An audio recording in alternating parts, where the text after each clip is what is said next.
Herkese merhaba, ben Zeynep. Hobisever YouTube kanalıma hoş geldiniz. Bugün sizlere yakadan başlamalı, kolay tığ işi üçgen şal modeli anlatacağım. Yapımı gerçekten çok kolay, çok hızlı ilerleyen ama çok gösterişli ve güzel bir model oldu. Umarım sizler de beğenirsiniz. Bu güzel çalışmayı birlikte yaparız. Şalımıza başlamadan önce kullanmış olduğum iplikler hakkında bilgi vermek istiyorum. Angora tarzı bir iplik kullandım arkadaşlar. Dilediğiniz markalarla çalışabilirsiniz. Aynı renkte yapmak isteyenler olabilir diye kodunu da göstermek istiyorum. Şöyle bakalım.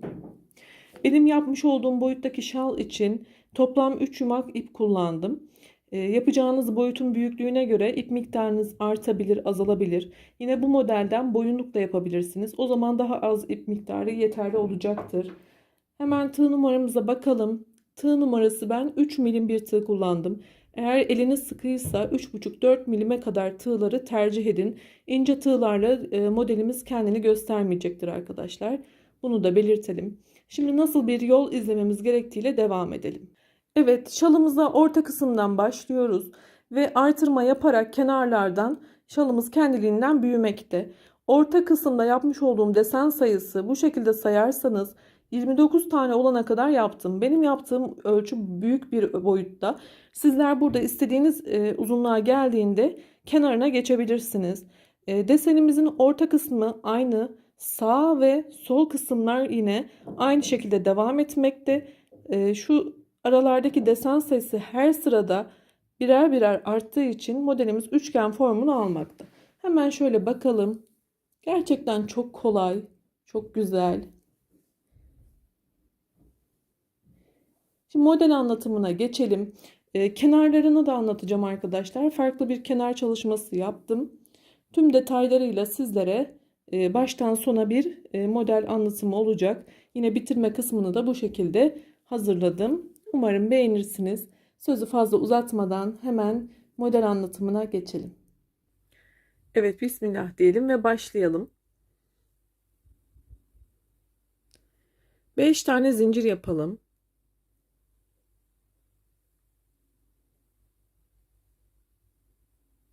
Zincirleri sıkı yapmadan yapalım.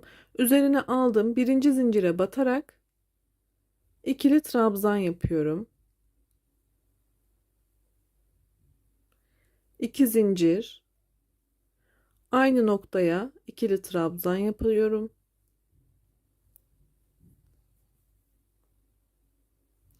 2 zincir. Son kez ikili trabzan yapalım. Toplamda 3 tane boşluk yapmış olduk. Şöyle. Dönüşlerde her zaman 5 tane zincir yapıyoruz. Ve sıkı yapmıyoruz arkadaşlar. Sıkı yaparsak modelimiz güzel durmayacaktır. Üzerine aldım. İlk boşluğumun içerisine 3 tane fıstık yapıyorum. Şöyle bakın, 1 2 3 kere sardım. Bunları da uzun tutun. Hepsini tek seferde çıkartıyorum. Bir zincirle kapattım.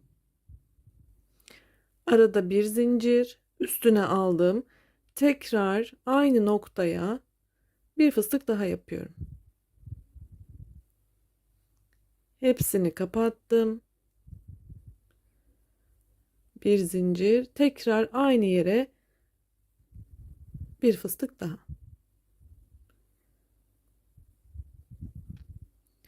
Evet, ilk başlangıcımızı yaptık. Şimdi 2 tane zincir yapıyorum. Üzerine aldım. İkinci boşluğumun içerisine ikili trabzan, 2 zincir, aynı yere ikili trabzan yapıyorum. 2 zincir ve yine son boşluğun içerisine de 3 tane fıstık yapalım.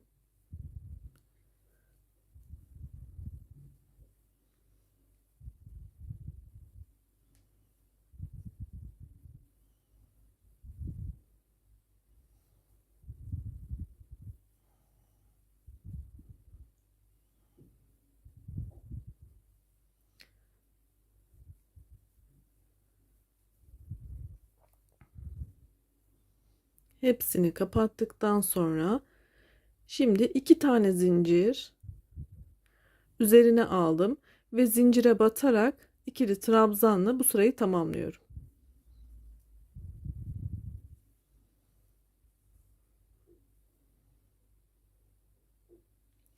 Başlangıcımızı oluşturduk. Şöyle tutayım. Devam edelim. 5 tane zincir çevirdim. Üzerine alıyorum. İlk boşluğun içerisine ikili trabzan yapıyorum. Bir zincir,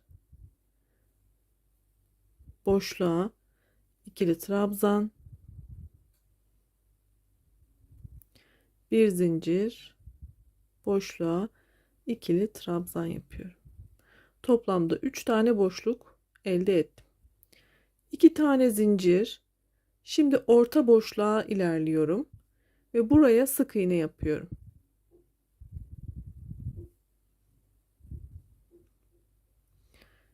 Tam bu noktada 2 tane zincir yapalım ve sık iğne.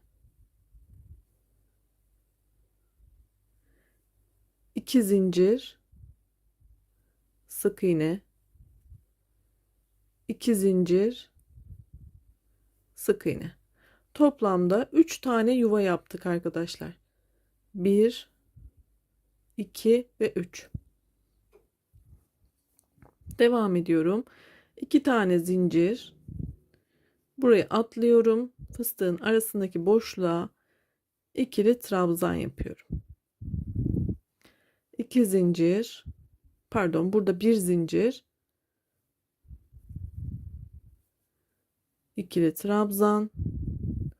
Bir zincir. Son yuvaya da ikili trabzan yapıyorum.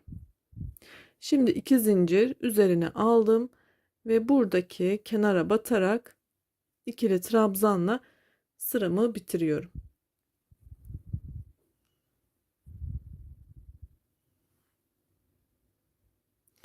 Bakın 1 2 3 4 boşluk, 1 2 3 4 tane boşluk var. Şimdi sıramızı fıstıklarla devam ettireceğiz. Bu şekilde sürekli devam edeceğiz. Bir sıra trabzan ve yuvalarımızı, bir sırada fıstıklarımızı yapacağız. Devam edelim.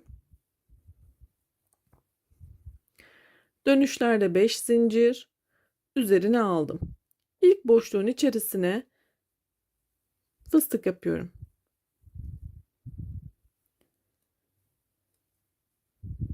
Şimdi arada 2 tane daha zincir yapıyoruz. Bir fıstık daha yapıyoruz. Artık kenarlarda 2 fıstıkla ilerleyeceğiz. Bakın. 2 zincir. Burayı atlıyorum. Bu kısma sık iğne. 2 tane zincir üzerine aldım ve buradaki ilk yuvamıza 3 tane yuva yapmıştık biliyorsunuz. İlkinin içerisine 3 tane fıstık yapalım. 3 kere sardım.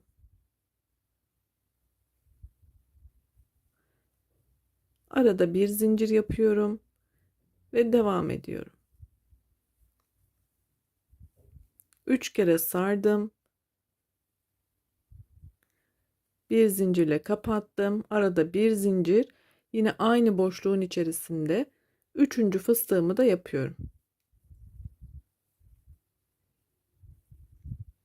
Hepsini kapattım. Bakın şuranın tekrarını yaptık. Tam orta kısmın tekrarı.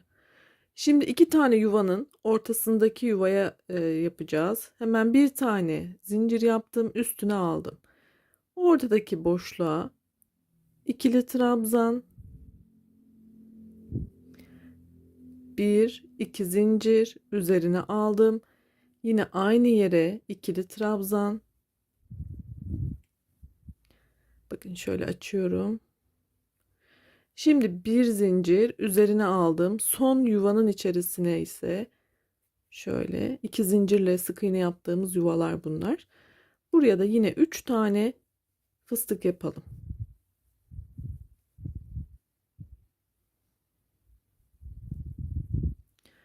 Arada bir zincir.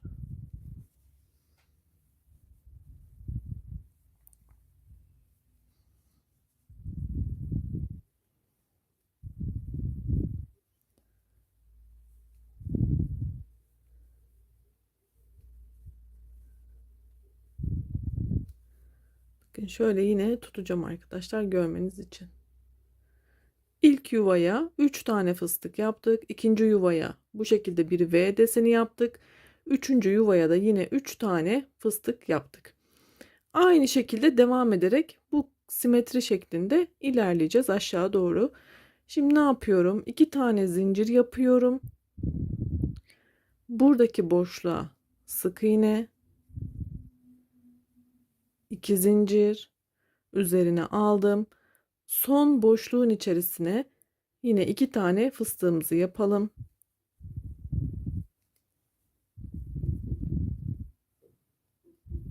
Kapattım.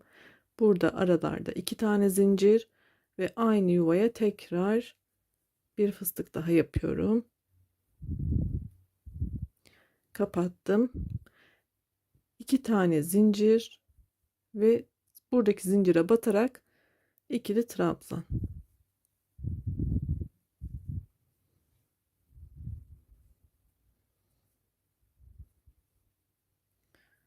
Evet. Başlangıcımız ve son kısımda bu şekilde olmalı. Şimdi bu ara noktalara yuvalar yapacağız ve artırma yaparken de yine bu aralarda olacak. Sağ ve sol kenar aynı, orta aynı devam edecek. Şimdi bir üst sıradaki yuva yaptığımız kısma devam edelim. Evet, devam edelim. 5 tane zincir yapıyorum dönüşlerde ve çevirdim. Üstüne aldım. İlk boşluğun içerisine ikili trabzan yapıyorum. Bir zincir, buraya ikili trabzan. 2 tane zincir yapalım. Burada küçük bir yuva oluşturacağımız için buraya sık iğne yapıyorum 2 zincirime. Şimdi bir zincir yapıp yine sık iğne yapıyorum. Burada küçük bir yuva elde ettim. 2 tane zincir yapıyorum. Üzerine aldım. İlk boşluğa ikili trabzan. Bu fıstık aralarındaki geçişlerde bir zincir, ikili trabzan, 2 zincir ve şu orta kısma geldim. Burada üstüne almadan şu ortaya, tam ortaya 3 tane yuva yapalım. Onun için önce 2 zincirimi sık iğne ile bağlıyorum. 2 tane zincir, sık iğne, 2 zincir, sık iğne, 2 zincir ve aynı yere sık iğne. Toplamda yine 3 tane yuva yaptık. Tam orta noktadayız. Bakın 1, 2, 3 tane yuvamız oldu. Devam edelim. 2 tane zincir üstüne aldım. Yine 2 tane fıstığın şu önceki boşluğuna ikili trabzan, bir zincir, ikili trabzan. Yine burada küçük bir yuva yapacağız. 2 tane zincir, sık iğne, bir zincir, sık iğne, 2 zincir, boşluğa ikili trabzan, bir zincir, yine boşluğun içerisine ikili trabzan, 2 zincir ve zincire batarak ikili trabzan.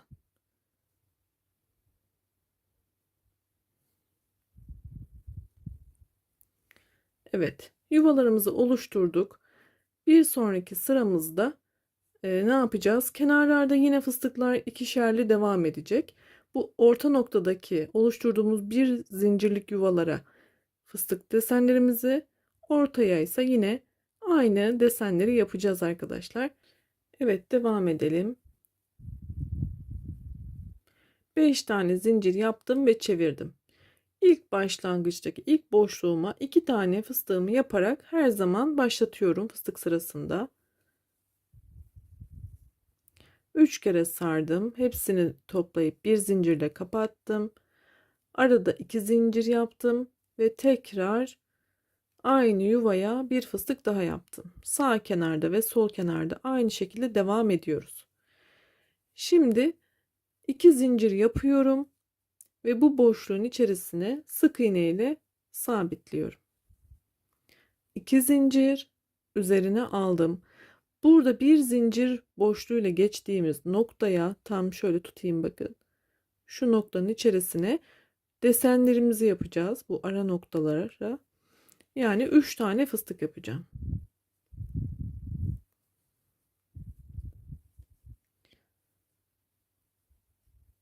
Aralarda bir zincir var desenlerimizin fıstıkların arasında.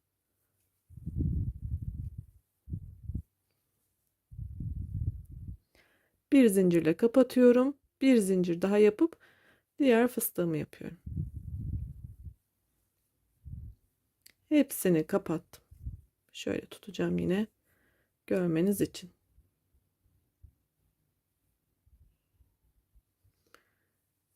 Şimdi 2 zincir yapıyorum. Şu ortadaki boşluğa sık iğne yapıyorum. 2 zincir üzerine aldım. 3 tane küçük yuva yapmıştık tam orta noktaya. İlkinin içerisine yine 3 tane fıstık yapıyoruz.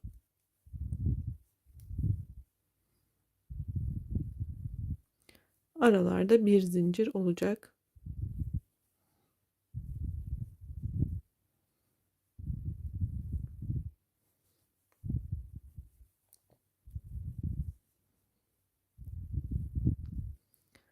Evet. Bakın orta kısım hep aynı devam ediyor. Burası aynı. Burası da yine aynı olacak. Bu sağ kenar aynı olacak. Bu bizim orta artırma desenimiz. Devam edelim. Şimdi bir zincir yapıyorum. İkinci küçük yuvamın içerisine V deseni yapıyorum. Yani ikili trabzan, 2 zincir, aynı yere tekrar ikili trabzan. Bir zincir yapıyorum ve üçüncü yuvaya da yine 3 tane fıstık yapıyorum.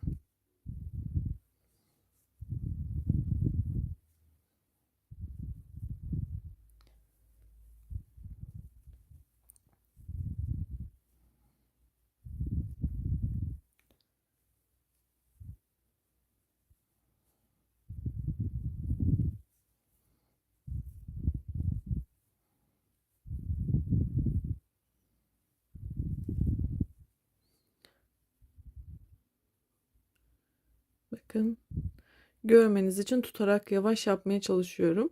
Yine videonun sağ üst köşesinden yavaşlatarak ya da hızlandırarak izleyebilirsiniz. Şimdi aynı şekilde burada yaptığımız gibi buraya da devam edeceğiz.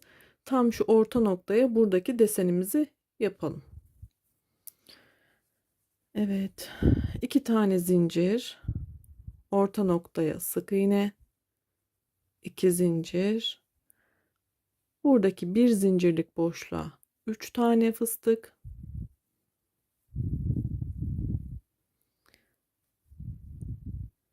Bir zincir.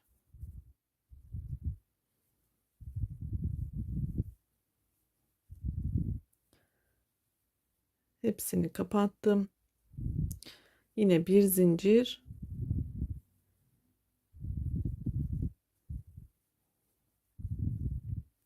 Üçüncü fıstığımı da yaptım. Bakın burada 3 tane fıstık yaptım. Şimdi 2 tane zincir yapıyorum. Yine buradaki boşluğun içerisine sık iğne. 2 zincir. Boşluğuma yine 2 tane fıstığımızı yapıyoruz. Sağ ve sol çıkışlarda her zaman 2 fıstık. Arada 2 zincir olan.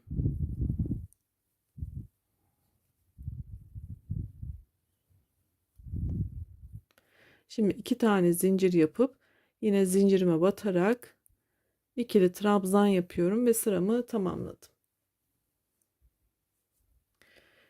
Şimdi burada artırma yapmak için bir sonraki sırada zincirlerimizi yani yuvalarımızı bu noktalara yapacağız. Bir zincirlik yuvalar yapıyoruz artırma için.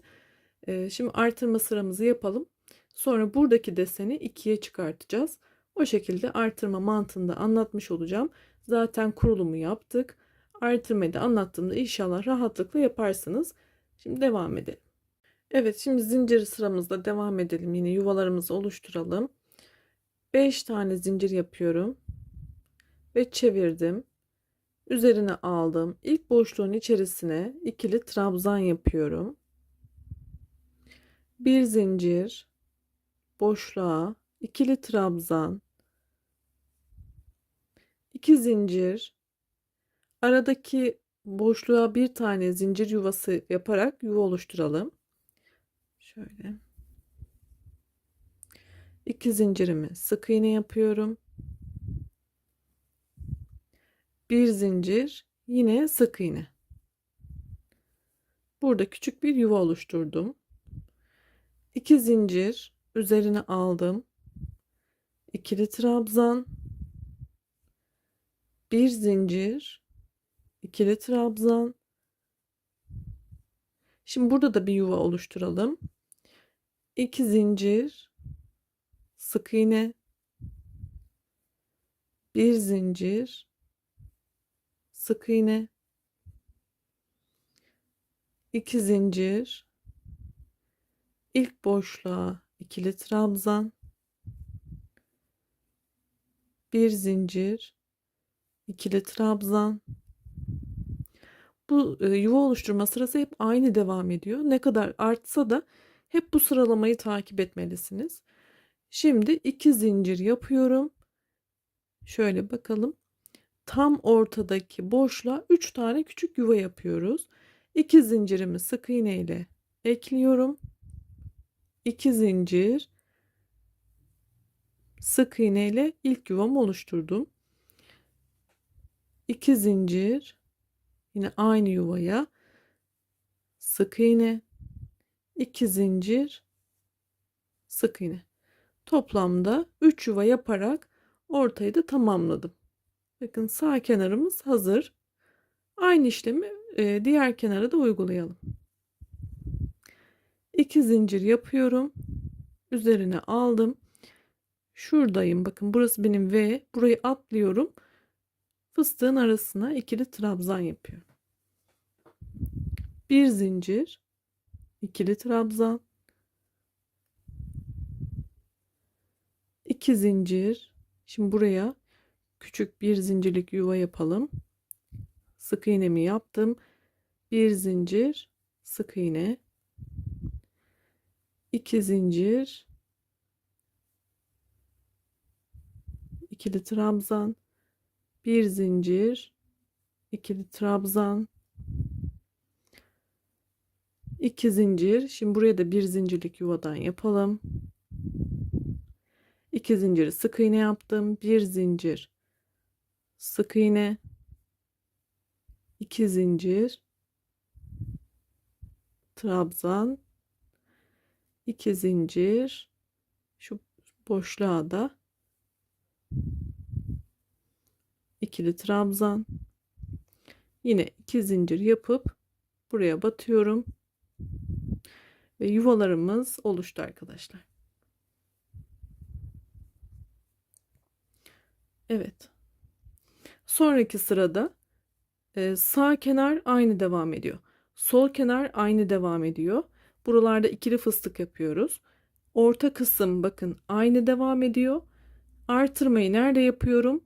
Burası benim 3 fıstıklı olan birinci desenim. İkinci desenlerimi nereye yapıyorum? Bir zincirlik 2 tane küçük yuvaya.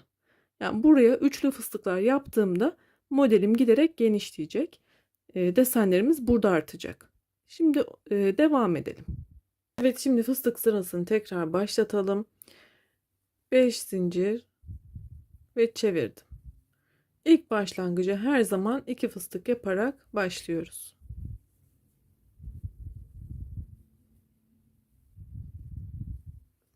Arada 2 zincir yapıyorum bu sağ ve sol kenarlarda.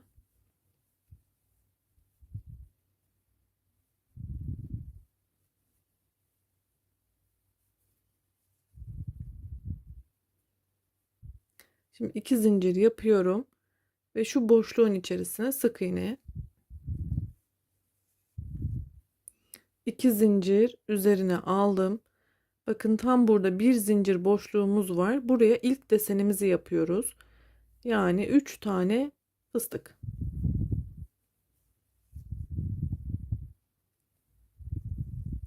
Artık burada sayıları tekrar etmeyeyim arkadaşlar. Çünkü aynı. Sadece yapalım ve görelim.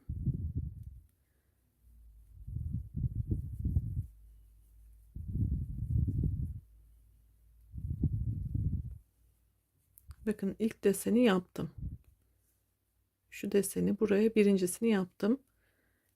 2 zincir yaparak şuraya sık iğne yapıyorum. Şimdi ikinci desenimi de buraya yapıyorum. Yani 3 tane fıstık yapıyorum.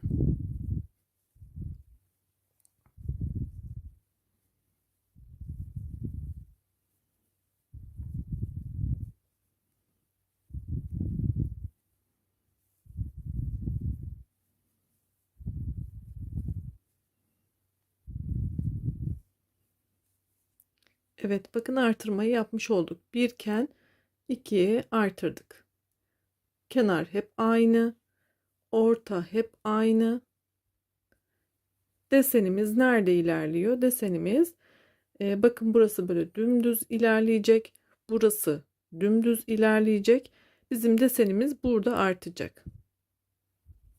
Şimdi aynısını burada da yapacağız. Desenimiz birken 2'ye artıracağız. Yapalım. 2 zincir sık iğne, 2 zincir yaparak orta kısma ilerleyeceğim. Üzerine aldım.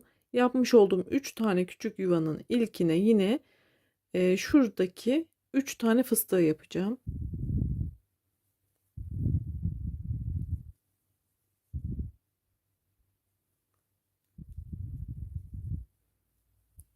Arada bir zincir fıstık.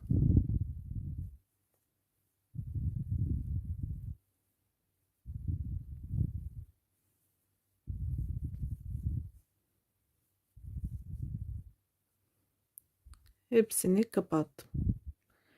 Şimdi burayı tamamladım. Tam ortaya V deseni yapıyorum. Bir zincir, ikili trabzan, 2 zincir, aynı yuvanın içerisine ikili trabzan. Bakın V desenimi yaptım. Şimdi yine bir zincir, üçüncü yuvanın içerisine de 3 tane fıstık.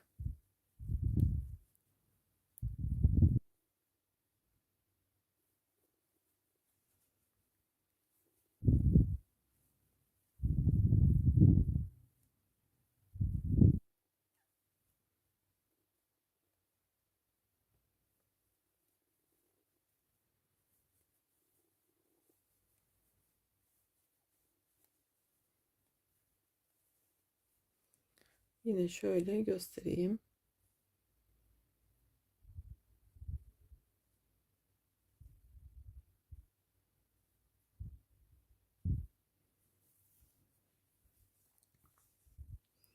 Evet, 2 zincir yapıyorum. Buraya ne yapıyorduk? Sık iğne. Evet, kafam karıştı. Evet, sık iğne yapıyorum. 2 zincir üzerine aldım. Şimdi buraya 3 tane fıstık yapıyorum. Artırma yapacağımız ilk desenimiz.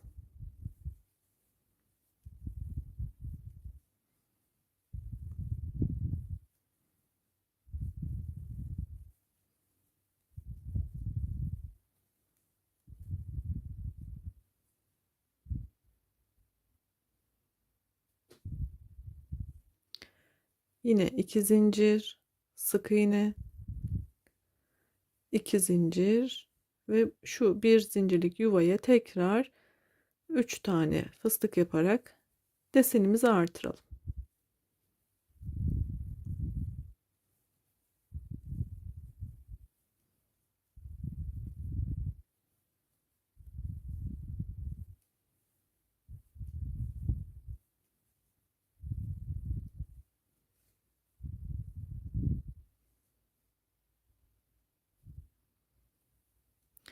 Yine 2 zincir, şu noktaya sık iğne, 2 zincir ve buraya 2 tane fıstık yaparak solda çıkışı yapıyoruz. Arada 2 zincir,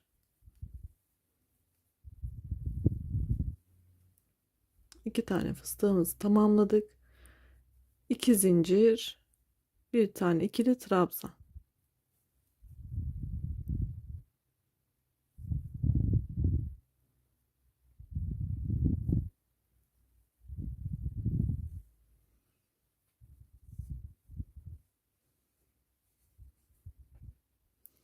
Evet, şöyle koyup bakalım.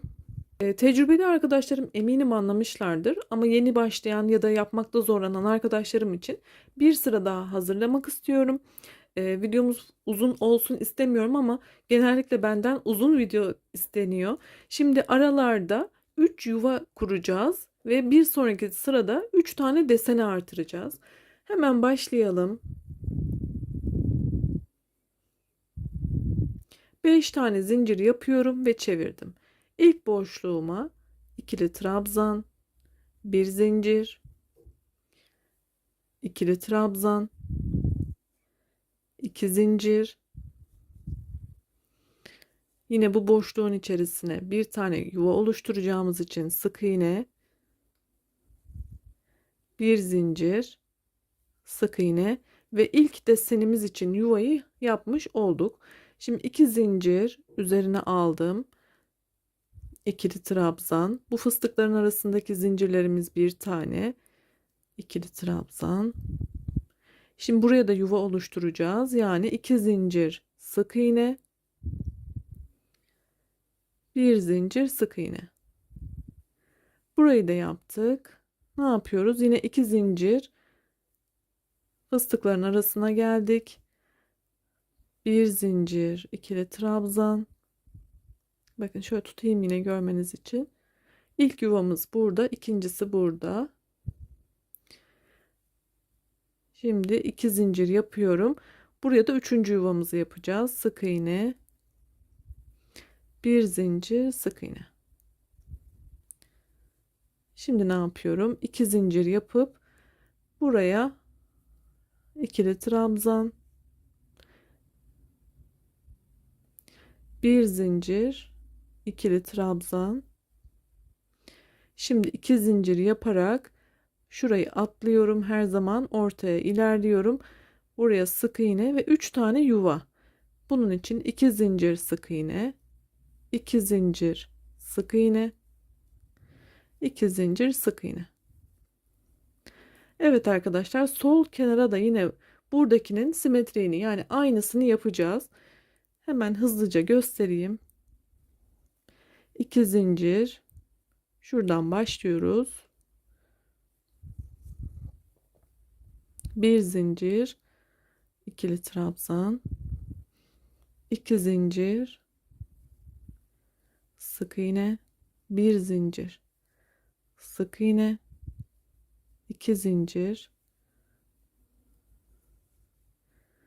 bir zincir, 2 zincir. Videonun sağ üst köşesinden yavaşlatabilirsiniz arkadaşlar. Sayılar aynı. Sadece mantığını göstermek için videoyu kapatmadan yapıyorum.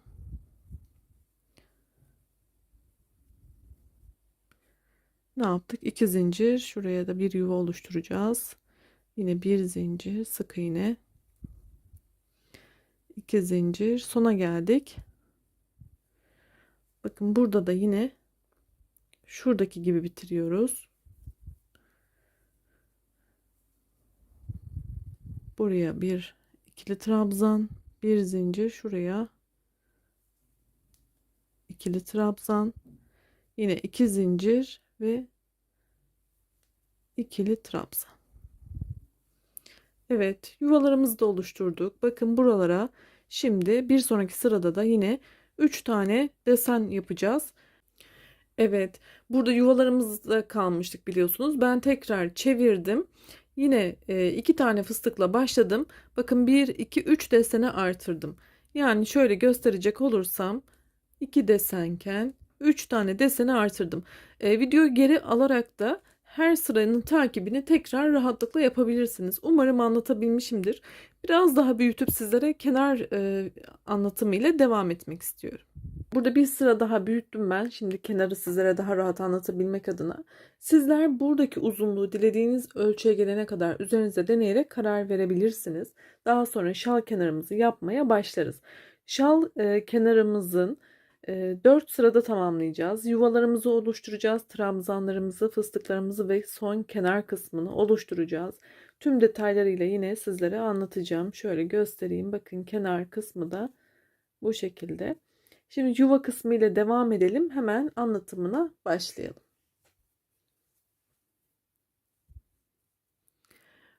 Sona kadar geldim. Bu sonda bitirdim. Farz ediyorum. Sizler de istediğiniz ölçüde yaptıktan sonra burada bitirdik. Ne yapıyoruz? 5 zincirle dönüyorduk biliyorsunuz. Burada 5 zincirimizi yaptık ve çevirdik. İlk baştaki boşluğa yine ikili trabzan yapıyorum. Bir zincir, boşluğa ikili trabzan, yine bir zincir, pardon şu araya geleceğim, 2 zincir, buraya sık iğne yapıyorum. Yine bir zincirle yuva yapıyorum. Son yuva yaptığım sıranın aynısını, yani yuva sıramızın aynısını bir sıra daha burada gideceğiz. Buradaki tek fark orta noktada olacak arkadaşlar. Onun için devam edelim. Şimdi 2 zincir yaparak aralarda yine yuvalarımızı oluşturalım.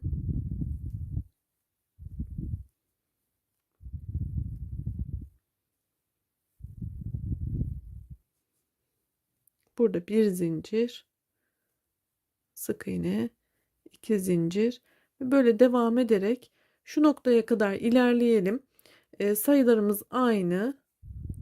Ortadaki birleşim noktasına kadar devam ettik. Aynı şekilde arkadaşlar, öncekinden hiçbir farkı yok. Böyle devam ettim. Sadece bu ortada biliyorsunuz 3 tane yuva yapıyorduk. Şimdi burada sadece bir tane yuva yapacağız. Tek fark bu. O yüzden hızlı geçtim. Şimdi 2 tane zincirimi yaptıktan sonra şurada kalmıştım. Boşluğa geliyorum. Buraya sık iğne yapıyorum. Burada 3 tane yuva değil de bir tane yapacağım için 1, 2, 3 zincir yapıyorum. Ve tekrar sık iğne yapıyorum. Bakın bir tane yuva ile burayı tamamladım. Tekrar 2 zincir üzerine aldım. Ve aynı şekilde devam ediyorum. Yine bir farklılık yok.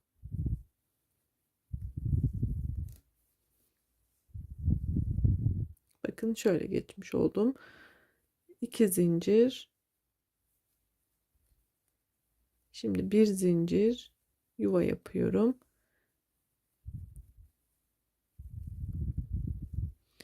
Evet, bunu da yine bu kenara kadar devam edelim. Şimdi ikinci sıramıza geçelim şal kenarında. Burada dönüşlerde 5 zincir yapıyorduk biliyorsunuz. Şimdi 4 tane zincir yapıyorum ve çevirdim. Üzerine 2 kere doladım ve buradaki trabzanımın dibine batıyorum. Üçlü trabzan yapıyorum. Yani 2, 2 ve 2 olarak çıkarttım. Yine üzerine 2 kere sardım. Aynı yuvaya ikili trabzan yapıyorum. 3 tane ikili trabzana tamamlayalım.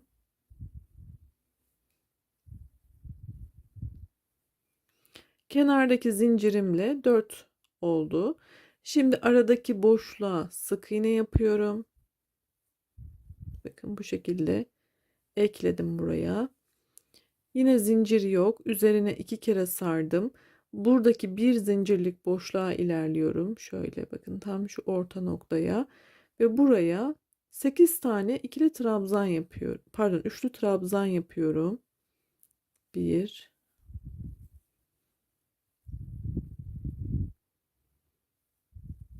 2,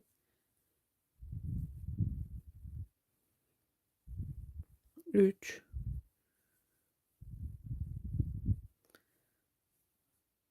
4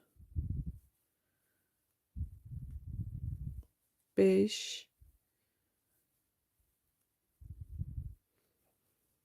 6 7 ve 8.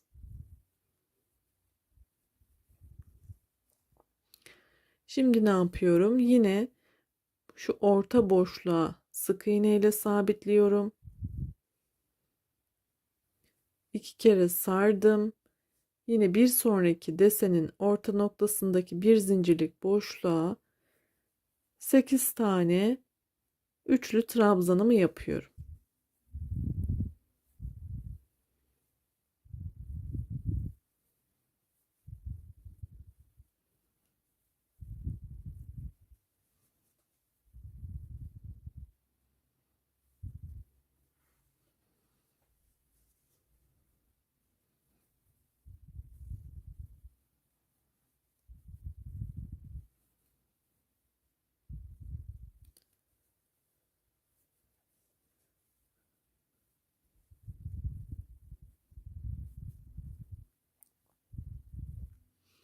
Evet, 8 tane yaptıktan sonra yine sık iğne ile buraya sabitledim. Üzerine sardım. Aynı şekilde devam ediyorum. Tüm kenarı bu şekilde devam edelim. Bir zincirlik boşluklara 8 tane üçlü trabzan yaparak şu uç kısma kadar ilerleyelim. Evet, 8 tane üçlü trabzan sık iğne şeklinde uç kısma kadar devam ettim. Şöyle göstereyim.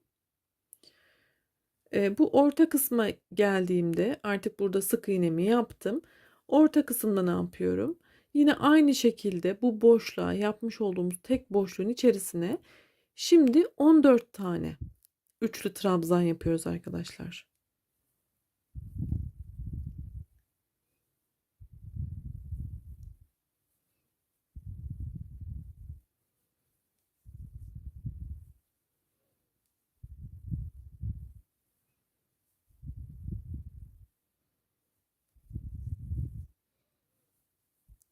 Dönüş olduğu için burada artırıyoruz.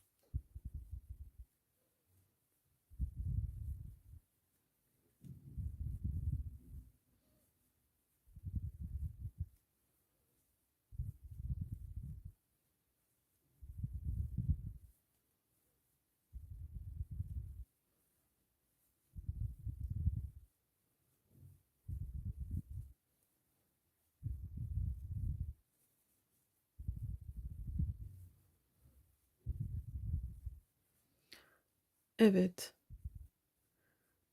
Hemen sayalım. 2, 4, 6, 8, 10, 12, 14 tane olmuş. Burada artırma yapmış olduk. Yine aynı şekilde şurada sık iğnemi yapıyorum. Dönüşü sağladıktan sonra yine ilk bir zincirlik boşluğun içerisine bir öncekinde olduğu gibi 8 tane üçlü trabzan yaparak şu başa kadar gelelim. Sol kenardayım. Buradaki bitirişi de yine birlikte yapalım. Bakın son sık iğnemi yaptım. 8 tane üçlü trabzanımdan sonra. Şimdi burada ne yapıyorum? Yine üstüne 2 kere sararak artık kenar zincirine batıyorum.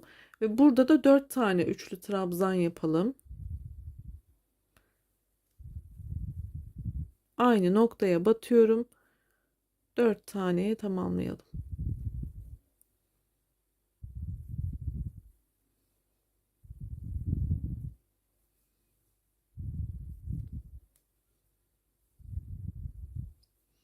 Evet. Ve bitirmiş olduk. Sağ kenarda ve sol kenarda 4 tane oldu. Burada zincir yaptığımız için 3 yapmıştık. Burada 4'e tamamladık. Aralarda 8 tane üçlü trabzan. Burada 14 tane. Bu şekilde ikinci sıramızı bitirdik. Şimdi şalımızın 3. sırasına geçelim. 3. sıramızda ne yapıyoruz? Tüm zincirlerin üstüne fıstık sırası devam ediyoruz. Şöyle ayrıntılı görmek isterseniz. Şimdi hepsinin üstüne fıstık yaparak devam edeceğiz. Bir sırada bu şekilde 3. sıramız oluşacak. Burada 3, 4 zincir yaptım ve çevirdim. Üzerine alıyorum. İlk zincirimden başlayarak Bakın sadece zincirlerin üstüne batacağız. Şöyle hemen buraya 1, 2, 3 kere sardım, fıstığımı yapıyorum. Bir zincirle kapattım. Yine arada bir zincir. İkinci zincire geçiyorum.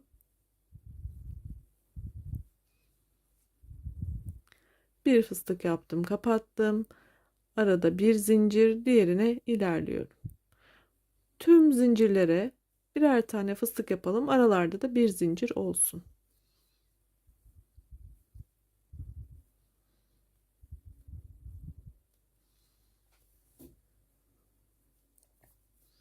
Şu geçişi de göstereyim arkadaşlar. Burada da farklılık yok.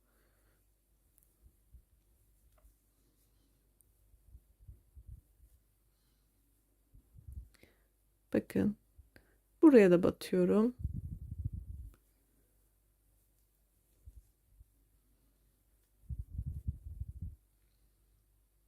Ve devam ediyorum.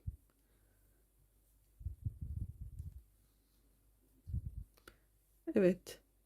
Bunu sona kadar devam ettirelim.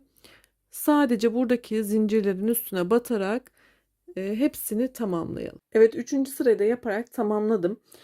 Şimdi 4. sıramıza geçelim. Burada kenar oyasını yapalım ve artık şalımızı tamamlamış olacağız inşallah. Hemen başlayalım. Son zincirime de bir tane fıstık yaptıktan sonra burada bir zincir yaptım ve çeviriyorum. Artık bu aralardaki bir tane boşluklar vardı, biliyorsunuz, zincir boşlukları, oralarda çalışacağız. İlk boşluğuma bir tane sık iğne yapıyorum. Üzerine bir kere sardım. Boşluğa yarım trabzan yapıyorum. Yani 3 tane ilmeği tek seferde çıkarttım. Üzerine aldım. Şimdi ikili trabzan yapıyorum. Önce 2, sonra 2 çıktım. Yine bir yarım trabzan yapıyorum. 3 ilmeği tek seferde çıkartıyorum. Aynı boşluğun içerisine bir tane daha sık iğne yaparak ilkini bitirdim. Şimdi ikinciye geçiyorum. İkinci boşluğa. Ne yapıyoruz? Bir sık iğne, yarım trabzan, ikili trabzan, yarım trabzan, sık iğne. Bu örüntü şeklinde devam ediyoruz. Bir diğer desene geçiyoruz. Sık iğne, yarım trabzan, ikili trabzan, yarım trabzan, sık iğne. Diğerine geçiyoruz. Aynı şekilde devam edelim. Bu yaka kısmına da ben yine çalışmıştım arkadaşlar. Uç kısmındaki gibi. Hemen onu da şöyle göstereyim. Bakın. Burada da yaka kısmına gelen kısmı da çalışın böyle oya. Daha güzel olacaktır. Evet, umarım beğenmişsinizdir, memnun kalmışsınızdır. İnşallah sizleri sıkmamışımdır. Biraz uzun bir video oldu ama tüm detaylarıyla baştan sona kadar anlatmış oldum. Eğer boyunluk yapacak arkadaşlarım varsa 3 köşesine püskül yapabilirler. Püskül yapımı da yine videomun sonuna link olarak sizlere ekleyeceğim. Yapımı var kanalımda. Evet, sağlıkla kalın, hoşça kalın. İyi günlerde mutlulukla kullanın inşallah.